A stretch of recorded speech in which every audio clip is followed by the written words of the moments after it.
Commencing countdown. 3, 2, 1. This is the Contracting Experience, connecting government contracting professionals to the world around them through conversations with acquisition influencers, insights into evolving hot topics, and sharing lessons learned from the field.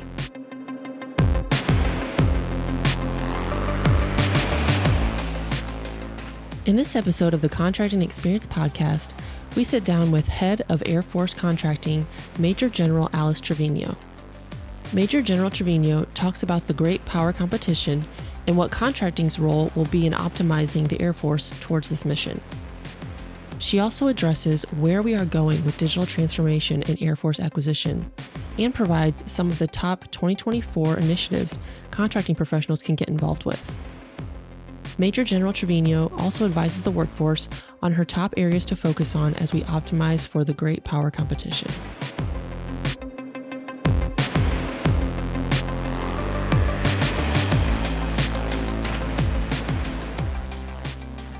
Major General Trevino, welcome to the podcast.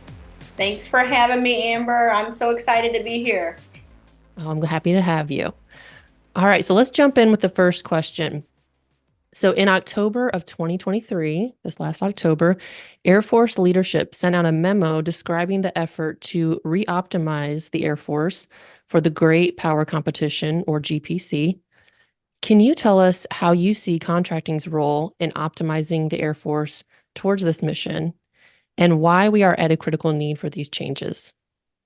Yes, I'm so glad that you asked that, and thank you. And before I forget, I do want to congratulate you on 5 years of your podcast since October. I think that's pretty cool. Thank you. I appreciate it. And I have appreciated all your support over these years. So thank you. Then it's a huge opportunity for us to get our message out, and you offer that. And it's just, I'm all about communicating and collaborating and just making sure that we streamline our comms. I know you've probably heard me say, it's like, what do you know? Who needs to know it? Have you told them? And if not, what's your plan? And I think that goes after exactly what your question is about with the secretary. You know, he's charged us to optimize for great power competition, and along that, with everything that we're doing with our mantra of alignment, prioritization, and simplification, we also have to optimize DAF contracting, Department of the Air Force contracting, for great power competition. And the memo that the secretary sent out in October, you know, it was signaling what we were going to do for the coming year. And here we are. It's almost 2024. And I had the honor of also being at Corona after the secretary made that announcement. And, you know, with all the senior leaders, he's been very deliberate in his messaging and allowing 5 lines of effort. I mean, not to be confused with our flight plan lines of efforts, but 5 lines of effort to look at how the Air Force is today organized, trained, and equipped. And that's looking at the staff functions, it's looking at the major commands, it's looking at the field commands for Space Force, and it's looking at basic warfighting, because it's out of necessity. We need to make sure that if we are prepared for not just great power competition, but to deter our adversaries and make sure that our pacing threat, China, does not ever take us into great power conflict, that we are optimizing how the Air Force organizes, trains, and equips. And you know that we were lucky to be on line of effort 5 for SAF AQC, and that was making sure that we're looking at support and how do we support, again, that basic warfighting function, but really making sure that our senior leaders took the time, because great power competition takes an enormous amount of time, and it was purposeful, and making sure that we did the analysis behind it. But it's going to make us more competitive and more formidable, to make sure that the Air Force remains the best that it can be and the best Air Force on this planet. So I'm really excited. Just, the secretary, that announcement came out in October. He had just announced it as well. The memo came out in October, he had announced it at AFA in September, that we were going to be looking at the Air Force, again, how we organize, train, and equip. Then Corona was in November, and then these lines of effort, the teams, they went back to their workplaces. They were filled up of senior leaders and staff professionals and representation, again, from the major commands and the field commands. But going forward, to give options to the secretary that he's going to make at the end of January, and the Air Force today may not be the Air Force of tomorrow. And the Air Force last reorganized in 1992, and that was the last major organization or reorganization that the Department of the Air Force had. So it's been over 30 years, right? It's almost 32 years. And I talk about change agency all the time, but what can we change to be more ready? And that's what the secretary is asking us to do. And that is exactly what I, as the Deputy Assistant Secretary for Contracting, is asking all of us to do, is what can we change to be more ready for great power competition and also to deter great power conflict. Okay. So you mentioned what can we do to be more ready? And of course, thinking of that buyer or that contracting officer or that pricer or that procurement analyst working out in the field right now, thinking of that question, like what can we do right now to be more ready in this time of optimizing for the great power competition? What are the top 2 or 3 things that you would advise the Air Force contracting workforce to focus on when they're thinking about this?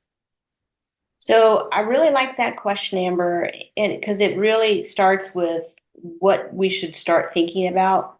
But what I mostly and primarily like about that question is everything that we have been doing for our contracting flight plan, and that's in the last year of 2023, but even as we go into 2024, we have been, because when we get messages from our senior leaders, it is incumbent upon us to make sure that we're aligned with what our senior leaders are telling us to do, but also that we are thinking about what they're asking us to think about, and that we're making deliberate decisions along the way.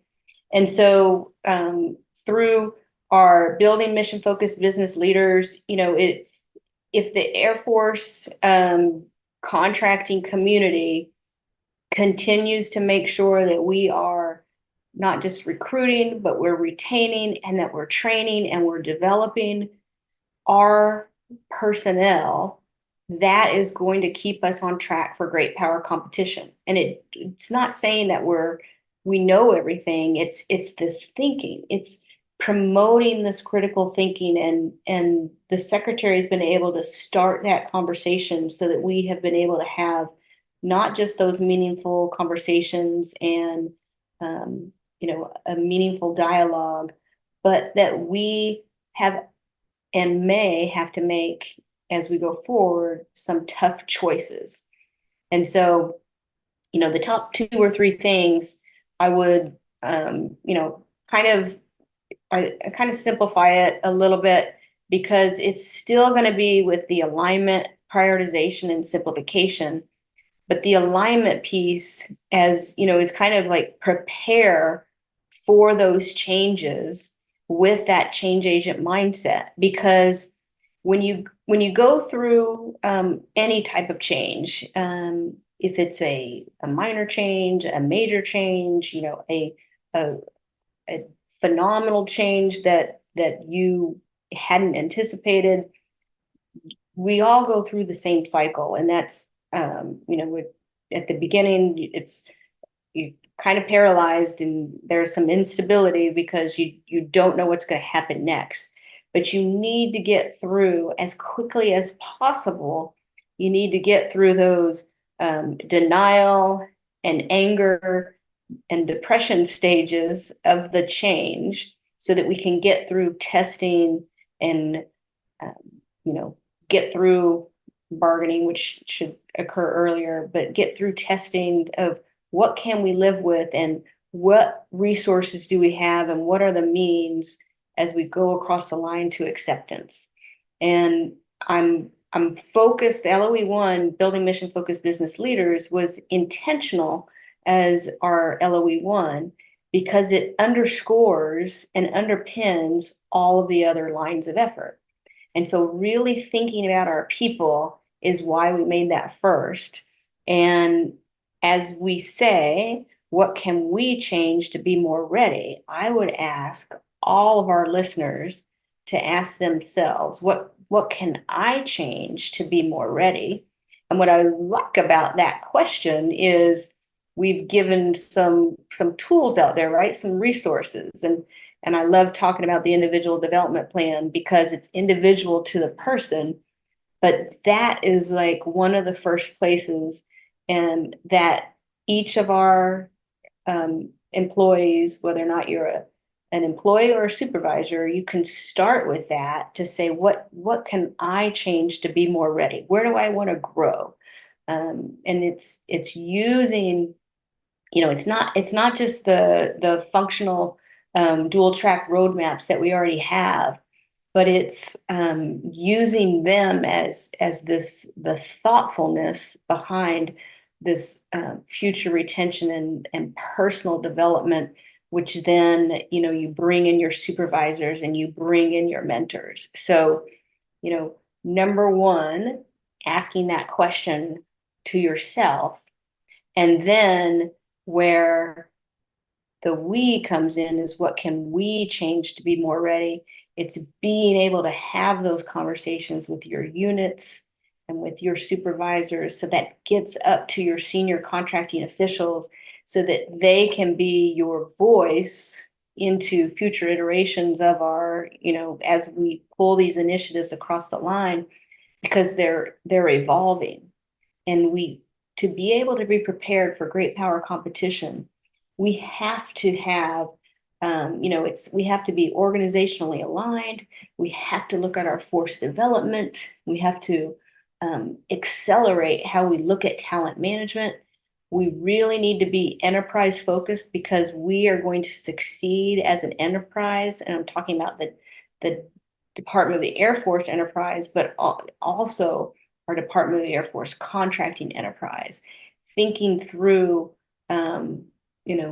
what is best for the contracting functional as we support our mission partners, but also as we allow tailorability for each individual senior contracting official. Because the SCOs, we have 26 SCOs, they have an individual portfolio, and that's where those trade-offs come in. So sometimes we have to make those tough choices, but making sure that they have the means, and then they can tailor as appropriate to their mission.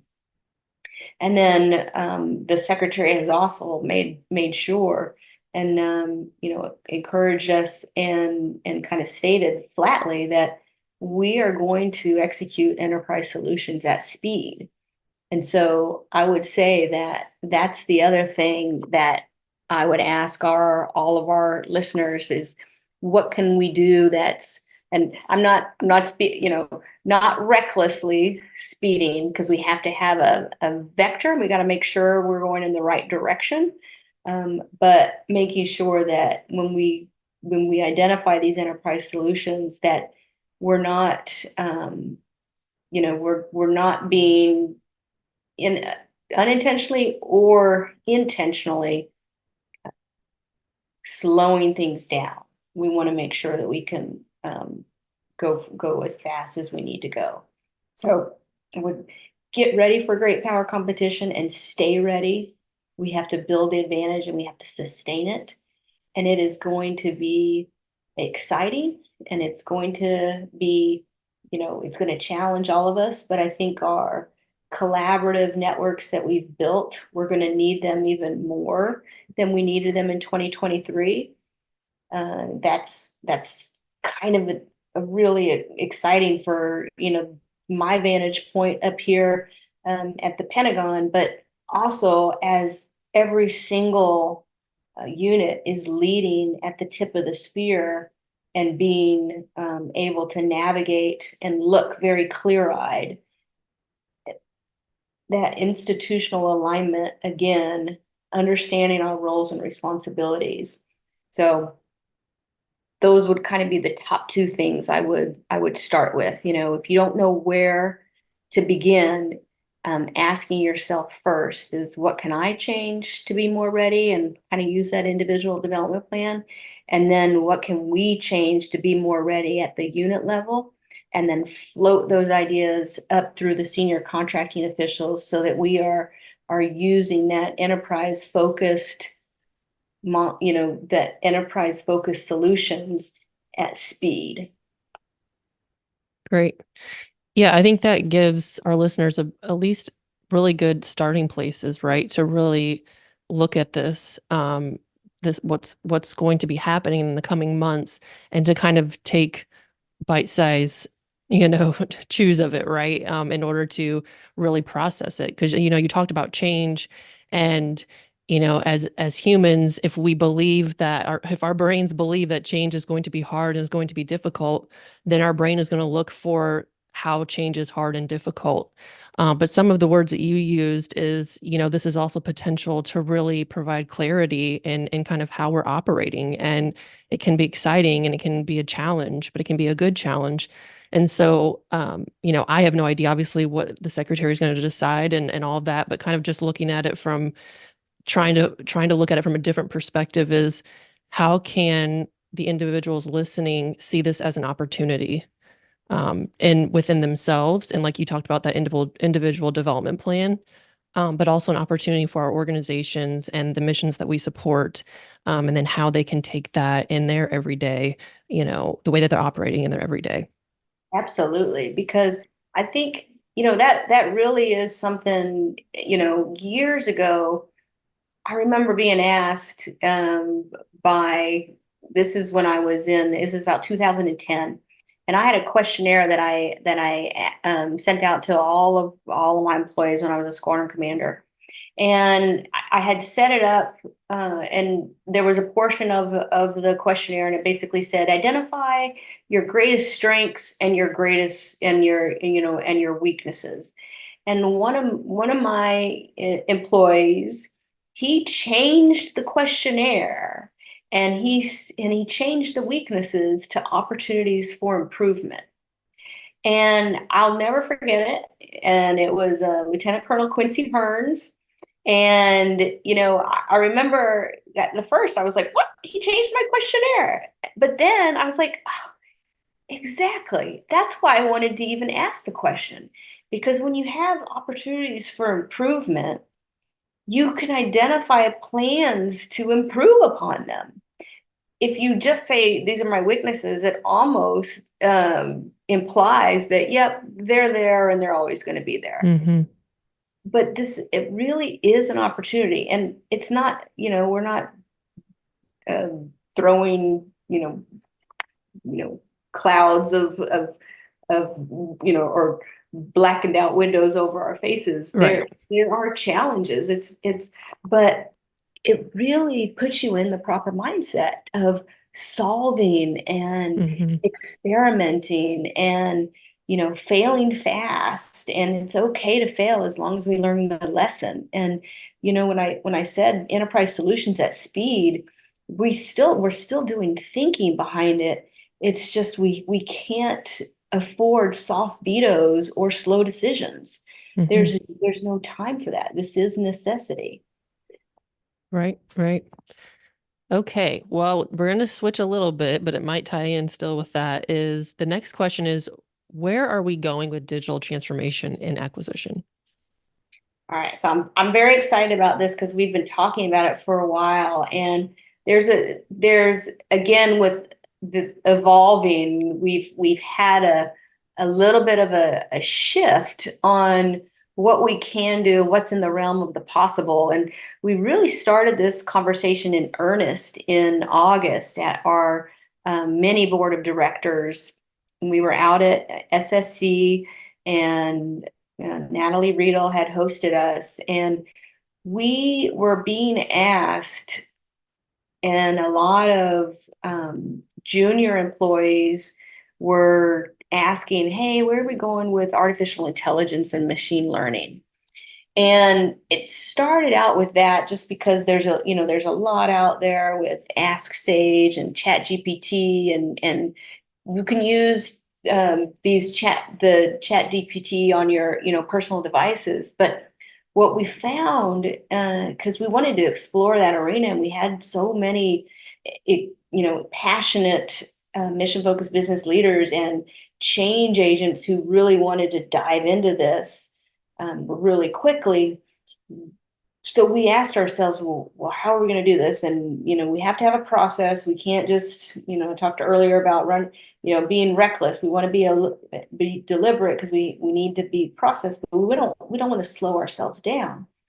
And a lot of folks, like I said, are impassioned about this, and we want them on the team. We want to start looking at this.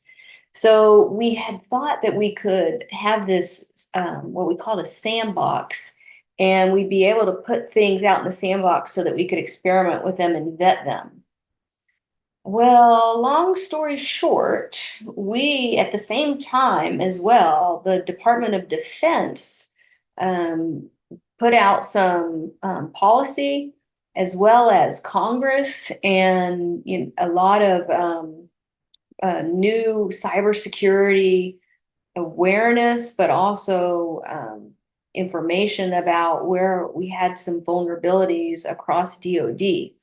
And so even within the Air Force, we were slowed down a little bit, and we work very closely with SAFCN and the Air Force CIO, and making sure that we're aligned with not just the OSD, with the Department of Defense and everything that acquisition and sustainment is doing, but also that we stay aligned with the Air Force.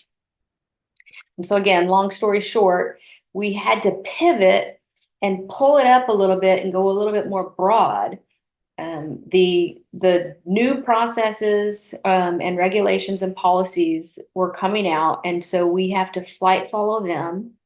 The sandbox that we had set up was shut down because they were still doing vetting behind the scenes, and the air tasking orders on any of those GPT platforms were also being worked out.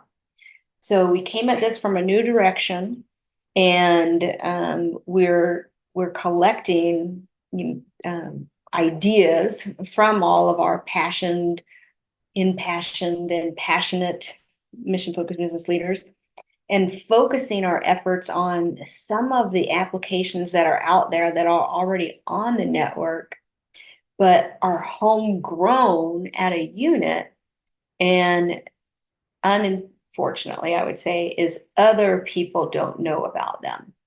So this kind of morphed. We're aligning very closely with AFMC PK. So Miss Heidi Bullock and Bob Bohenik and AFMC PKN, and then our team at SAF AQCI is we want to learn about the ideas that are out there, and then they're going to go through a vetting process, and we're going to allow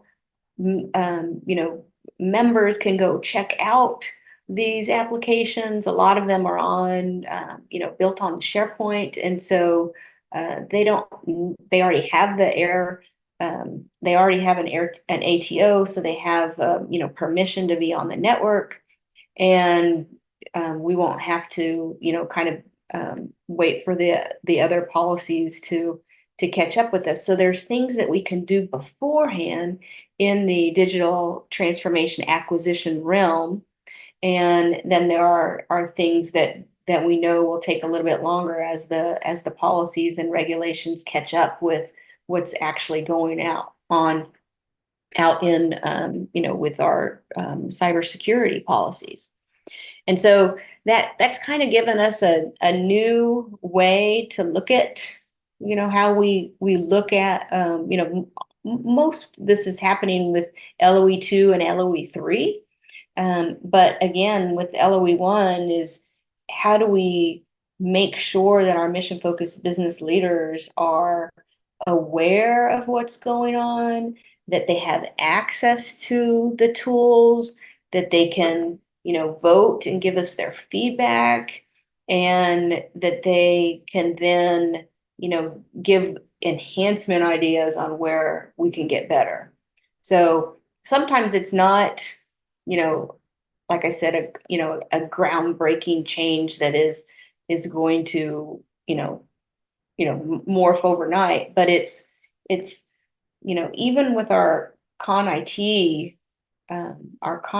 system, contract writing system, as we're going through, all of the data migration efforts, and we're creating the first classified version of Con IT, and we have new pricing and negotiation tools that are out there, again, homegrown sometimes, and only, one unit. So say 20 or 30 people know about it, but what about the other 8,000 mission focused business leaders that they're either creating something, at their own level or at their own organization because they don't know about it, but they could be already using something. And so it's kind of been a great journey to, when Chief DeBose and I go out on the road and we're able to meet with teams to directly. We like to meet with mission partners, and we always ask, okay, who nominate some of your outstanding performers and your, we're all change agents, but nominate some of your change agents that you are so proud of, that are, epitomizing some of the characteristics of a change agent. They're thinking outside of the box, or they're working within the box, or they're bringing mission partners on in a new way. And we have found that they'll give us, here's somebody, and here's a tool or initiative that they created, and they're investing time into it, but no one else knows about it. And so we've been able to not just recognize those individuals and units for creating these, but we're going to be able to point people to where it's not just me and Chief DeBose going out to, to units, but we're going to be able to allow everybody to contribute to the digital acquisition transformation kind of like idea network. And then we're going to explain how you then go through the process so that it's, so it's vetted. And one way that we're looking at is like, does this already exist somewhere? Or is there something better that you didn't know about, which now can almost amplify what you're doing? Or could those two teams work together?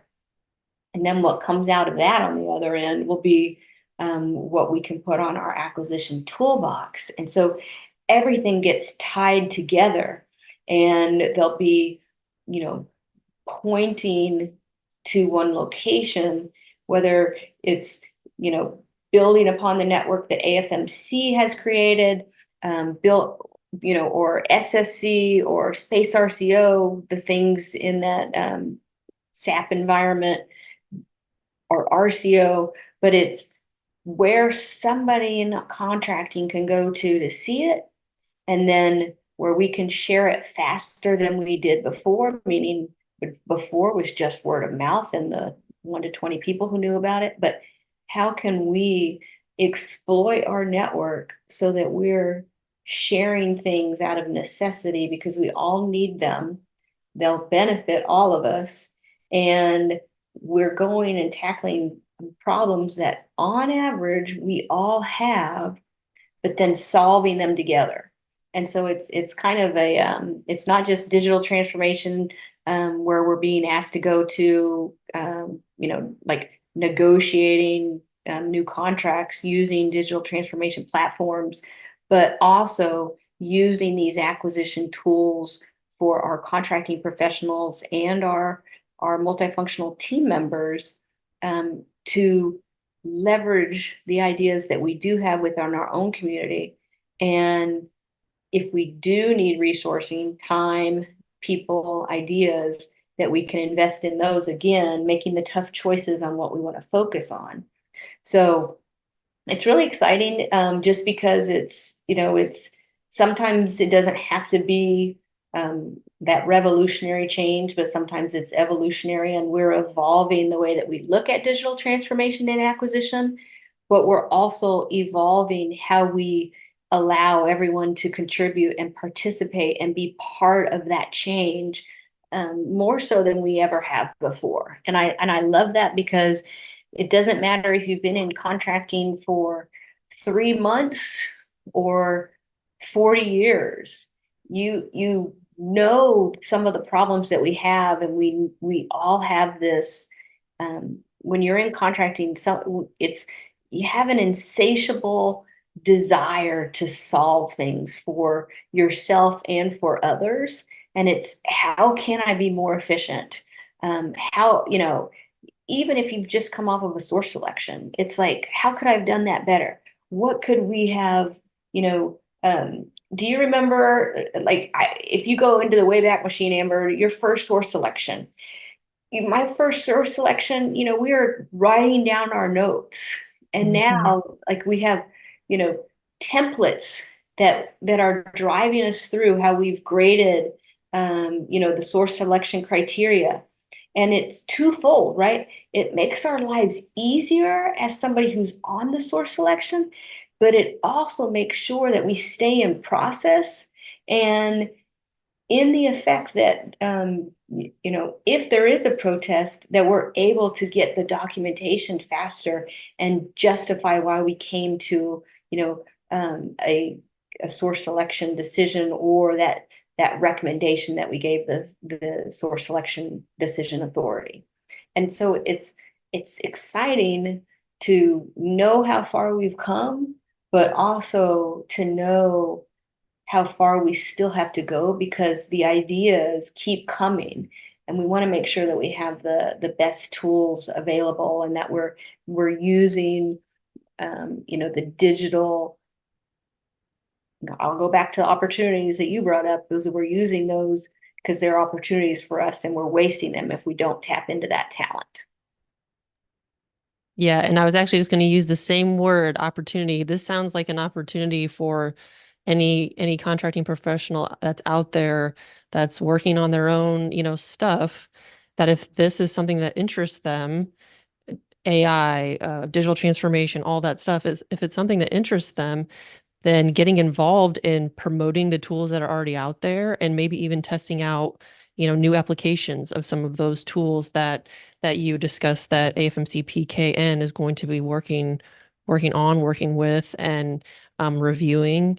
And that's a way to allow people to work on things that they're interested in, right? Because it kind of, that adds some newness to, if you're working certain buys. Oh, well, I'm also involved in kind of some different applications on some of this AI, and how we can use that in contracting or acquisition to help our teams. Yes, while we're waiting for sometimes the policies to catch up with us, it's not holding us back. And, just as an example, we have at the 502nd Contracting Squadron down in San Antonio, we worked with Colonel Rich Ward, who's now retired, and then his successor, Colonel Babbiars, Colonel Jim Ashley, and Brigadier General Lance French. And they saw a need at the local contracting squadron level for customer education, and that they have a group of mission partners or requirement owners that come into their office and need something, but they have little, if any, acquisition experience. And so they set up this, it's a requirements generation kind of tool. And what it does is it walks you through, and the very first when you enter into it, kind of like you enter into the portal, it says, are you a contracting person or are you a non-contracting person? Are you a mission partner? Are you a requirement owner? And then it kind of just says, well, what do you need and what are you looking for? Is it a service? Is it a commodity? Is it a construction project? And so it asks them these questions that a contracting officer or a buyer would be asking, but it's allowing them to go do some homework on their own. So they're building knowledge, and then they still have the buyer and the PCO to bounce things off of. But it started in the operational acquisition world.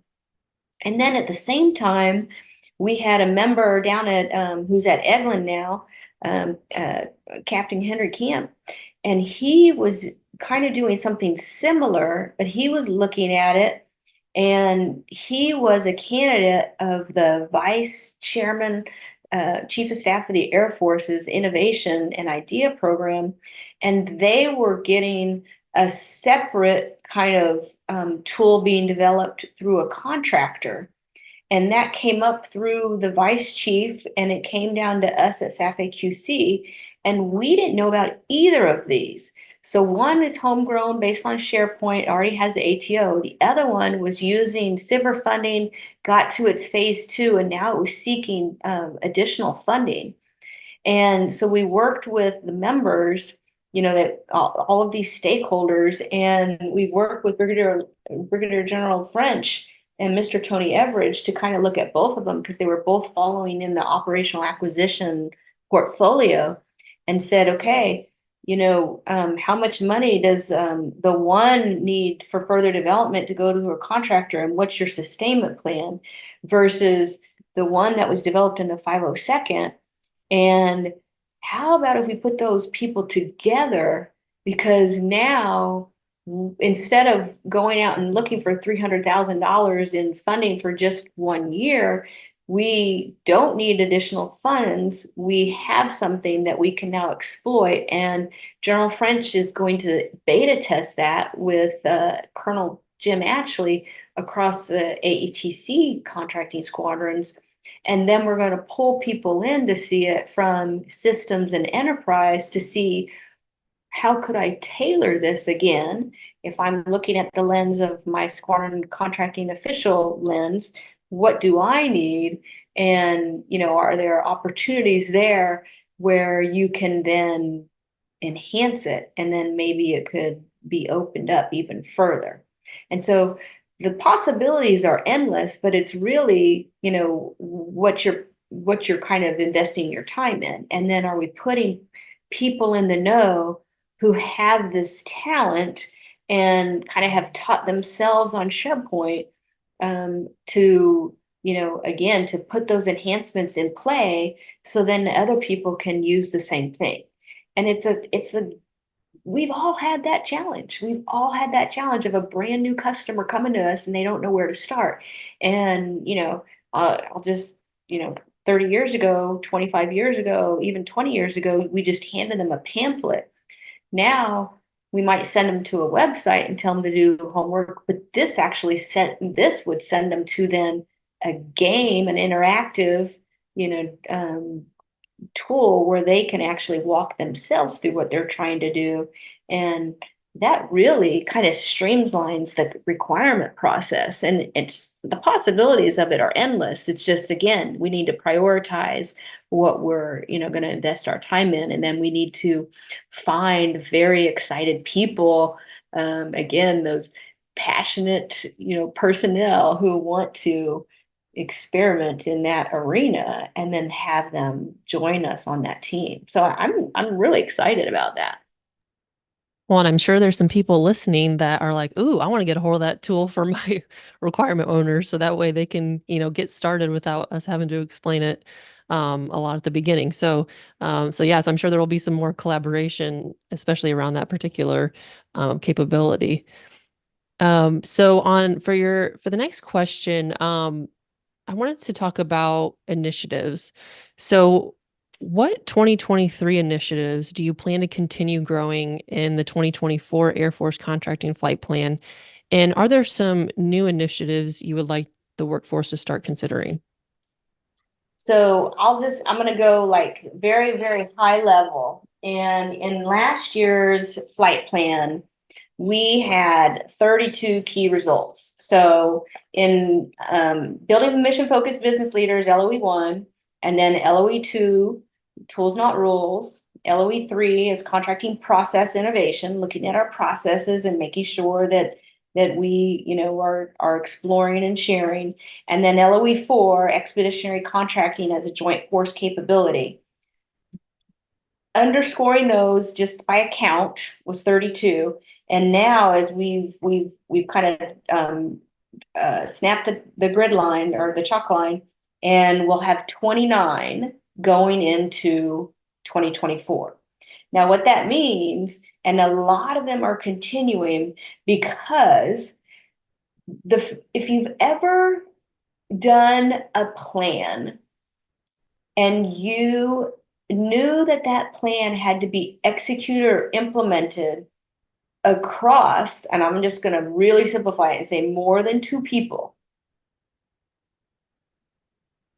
both people had to understand the plan completely. If it was just you, on you alone, you're the only person who ever had to understand the plan. But all of our implementation plans in contracting involve more than two people.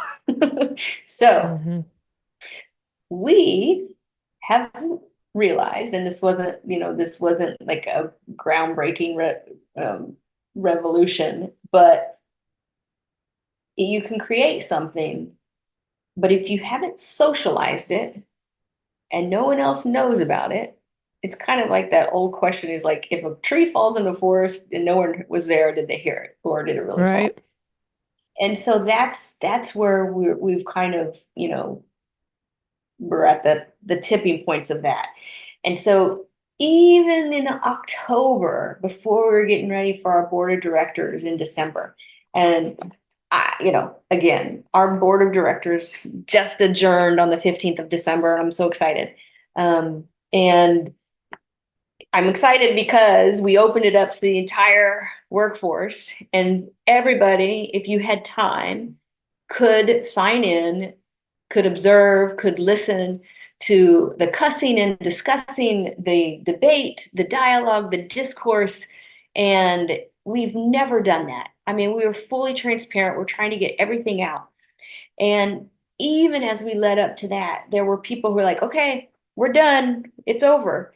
And we had to take a step back and say, are we really done? Or do we need to have a strategic communication plan? Or do we need to do a little bit more homework? Or did we learn something along the way? And so those kind of became some of our carryover tasks. Some of them we doubled down on, and we had to learn more about. I talked about the individual development plans already. Again, I sent out a memo last year, and we're just underscoring that you had to do an individual development plan. That's been mandatory for as long as everybody who's listening right now has been in the Air Force. But we weren't really enforcing it. And some people had never done an IDP, never. And it's kind of unfortunate because the individual development plan is, it's laying out your personal and professional goals in the short and medium and long term.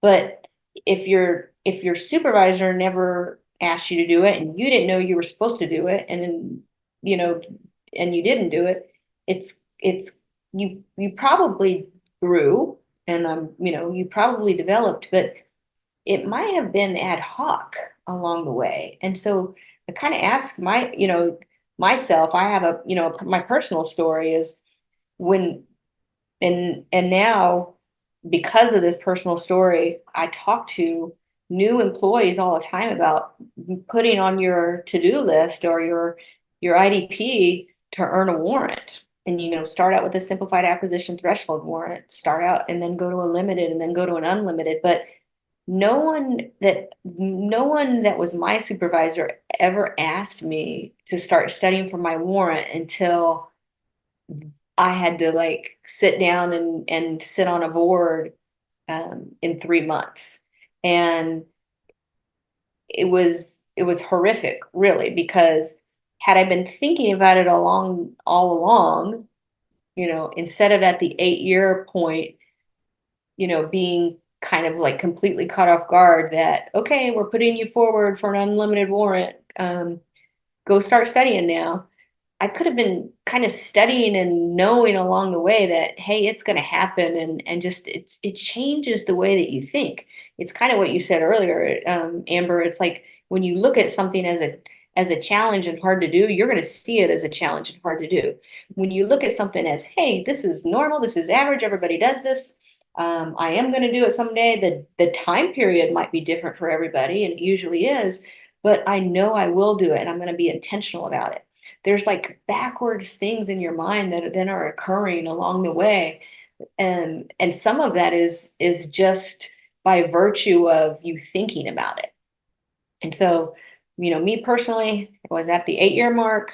My PCO nominated me, and I studied. I was reading index cards, trying to memorize, and it was not the way to study for a warrant. A warrant is about your judgment. It's about your integrity. It's about how you think about contracting. It's how you pull your multifunctional partners in. It's about, yes, you have to know the federal acquisition regulation. You have to know the DFARS. You have to know the DAFARS. But it's really about, again, your judgment and how you approach these, acquisition problems and solving certain requirements. And I didn't have that, and so I was caught off guard. And 3 months later, when I sat for my warrant, I think I got through one question, and I was nervous on top of that just because, it was a stressful situation, but I failed my first warrant board. And they just stopped. They were just like, okay, you're not ready. And it was very demoralizing and didn't get a lot of feedback. And then it was like, now what? And we reset. I regrouped. I talked to my PCO, and they reboarded me. And it was about a month later. And when I failed, I continued to study, that failing was so helpful for me because A, I wasn't really looking at it the right way, and B, I learned something along the way, and it made me think a little bit harder about, like, why do I want to have a warrant? What am I going to be doing with this warrant? And I had this, false impression that once I earned my unlimited warrant, like that was it. I was done learning. And it totally changed the way that I thought about, learning. This is in 2001. And when they had agreed to reboard me, they kind of, it was going to be like 6 months later. But in 2001, it was right after 9/11, I was tasked 35, 30, 30, almost like 35 days after 9/11, that I was going to be a contingency contracting officer deploying into an unclassified location. And they decided, because I had to be there in 9 days once I got the tasking. They decided while I was going through the out processing line that they would also reboard me. And so a month later, instead of about 6 months later, I reboarded and I passed, because I had different stressors, but that wasn't one of my stressors anymore. And I had continued to study for that month, and I was looking at it in a different light. So I earned my unlimited warrant as I went out the door and went downrange to Cibo. And, I think back on it now, it's like, wow, so many things had to happen along the way to make that happen. But because I was able to get reboarded and build my confidence, my deployment actually went so much better because I had earned my unlimited warrant and because I had gained, increased confidence. But this, as we think about that, um, as anybody who goes into 2024, we really want to keep continuing that mantra of getting people to start thinking earlier about their goals and plans for their future and making sure that we are doubling down on our people. And so you're going to see a lot of key results that are carried forward because we need to continue to socialize them. You're going to see, I would say, your question of like what's kind of new is you've probably heard about our enterprise training consortium, but what I'm really excited about is the subject matter experts that are on that team that are now not just focused on collecting, training for everyone, but also to be a part of teams when we need new training, when there's new policy that comes out. And Dr. Eller is, leading that team, and he's going to still, people can join that team and then be part of that, giving people again, here's a baseline for the training. It meets the policy, but instead of doing it in 90 different separate units for the exact same training, we'll give you the training template and then you can tailor as appropriate to your unit, but you won't have to spend the 2 or 3 hours at every, if a training module takes 2 or 3 hours to develop, and it usually takes more, but just to do a PowerPoint and then the Q&A that goes along with that, if you multiply that by 100, just 2 or 3 hours, that's 200 or 300 hours that we'll save across the entire enterprise. So it really goes back to what can we change to be more ready again for great power competition? How can we be smarter in how we train our personnel? And that's one of the most exciting key results that I'm, super thrilled where we're heading in that direction. And then, some of the other ones that you'll see will continue as we're still looking into our special access programs, because our special access programs and our personnel that work there, there's very high turnover there. And so we're really trying to understand the insights that they're sharing with us, because most people that are working in our special access programs and even some of our, SAR level 5 programs that aren't necessarily SAT or working in a SCIF, but they're doing some of our operational imperatives and a lot of our acquisitions that are going after great power competition. And so we really have to prioritize, our employees there. And it's really about not just retaining them, but then rotating others through so that more people can get exposed to that. And then there's that rotation plan.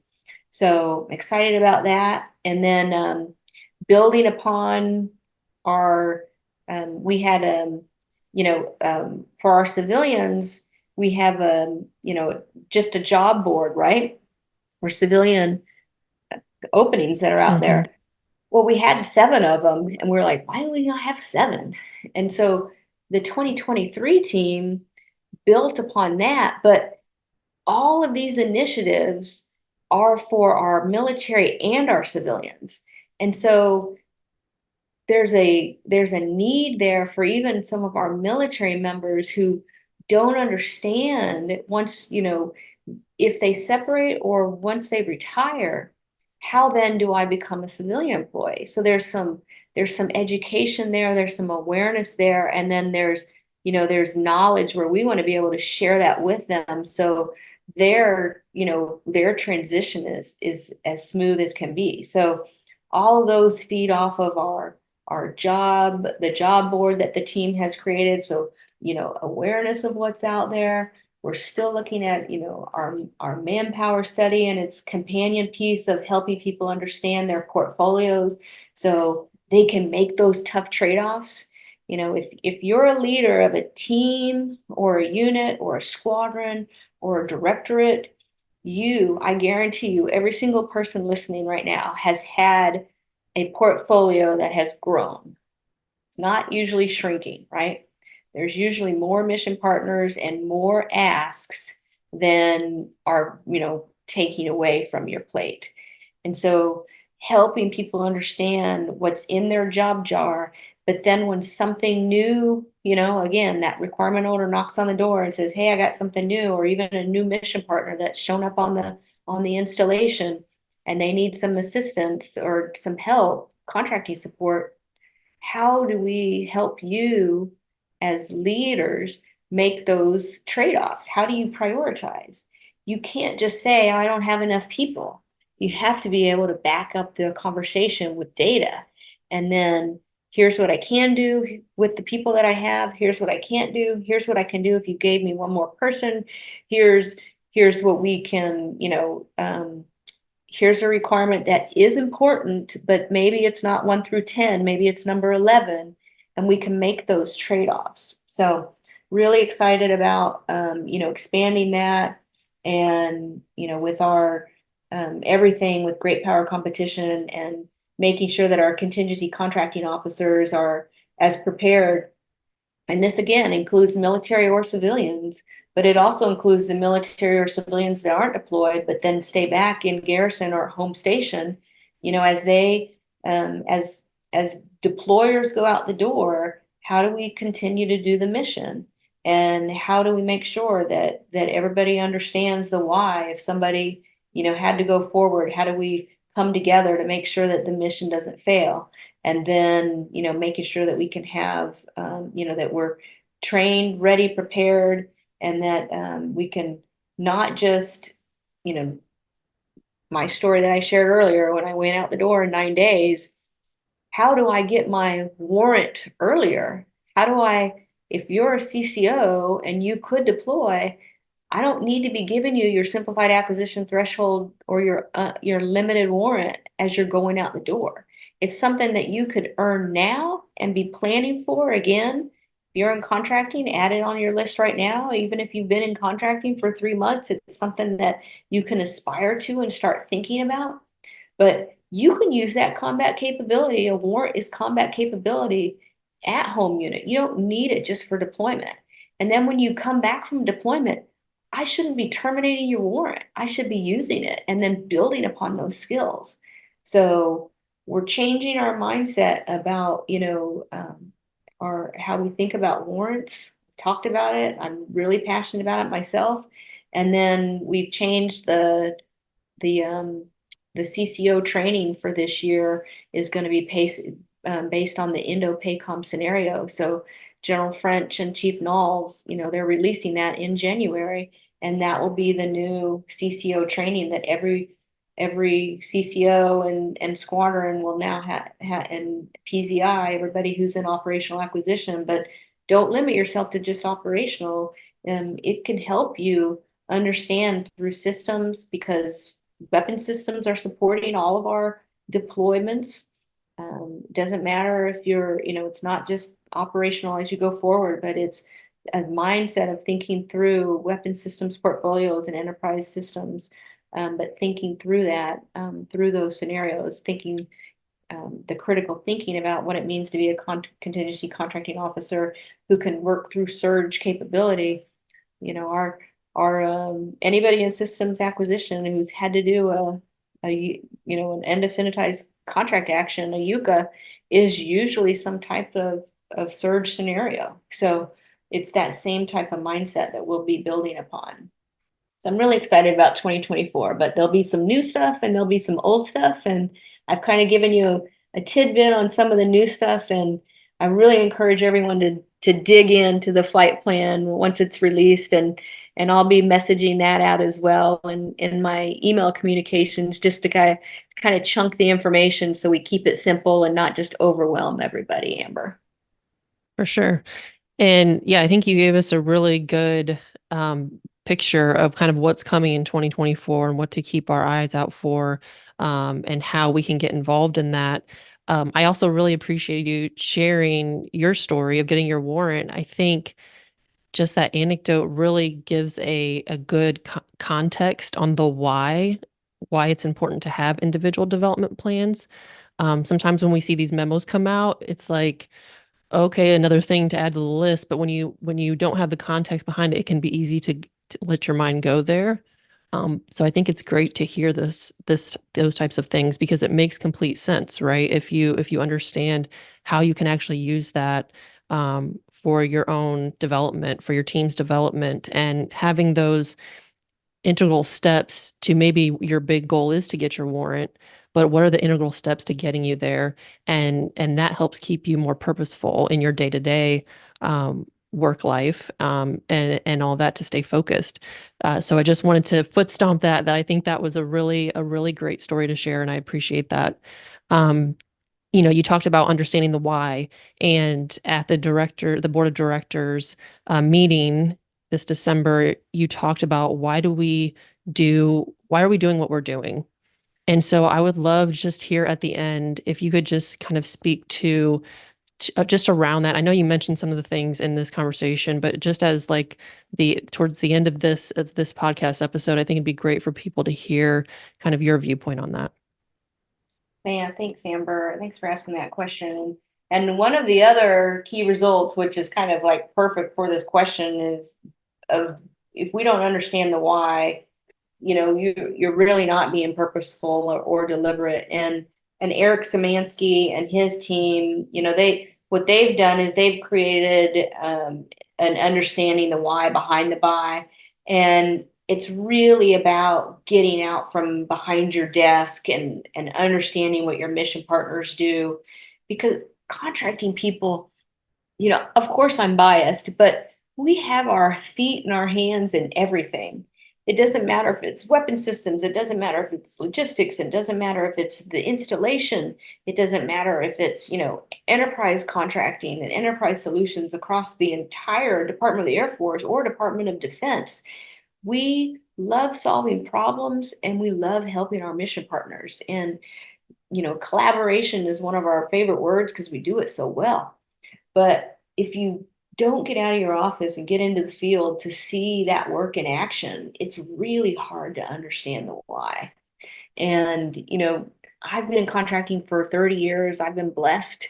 And, when I first started, I didn't really understand, why I would do it because they told me to do it, but not really connecting with my mission partners, not really connecting with my other multifunctional team members, and not taking the time to again ask why.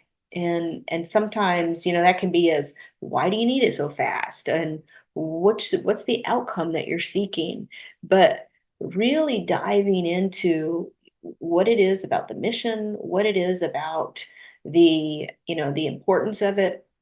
And I'll just give another example because this is a very simplified example, but when you're no matter what location you're on, installation base, forward operating base, today and yesterday, you're probably going to see vehicles around. Everybody has a vehicle, and there are non-tactical vehicles, or the motor pool. What you may have to rent a vehicle for a short-term exercise, or you may need to work with the logisticians and to make sure that you have again that motor pool available for people to use, government vehicles. And it could be bigger than that. It could be an organization like DLA or GSA that awards them, and they just show up on your base, and maybe you haven't had to do that, but you see them. And when I was deployed to Afghanistan as a senior contracting official, we kind of you had to go out on the road, and sometimes you were sometimes we got to go to places in helicopters. But if you were in Kabul, to get from our location, which I was assigned to Camp Phoenix, and then I ended up moving locations to New Kabul Complex. And when I went from Camp Phoenix to NKC, even if I was visiting my boss, we had to go in a convoy. You usually had 2 vehicles, and luckily those vehicles, they were fortified, and you were safe on those. But they transitioned them because they wore out so fast, just because they were, they were armored, heavier armor, and I'm not talking like an MTV or MATV or an MRAP. I'm talking about the sides of the SUVs were fortified. So if you did contact enemy fire, it wasn't your typical, it wasn't your typical equipment on your vehicle. And so those non-tactical vehicles were also safety measures and security, and had blackout windows so you couldn't see in, and then they would give you a level of protection if there was a weapon that was discharged against you.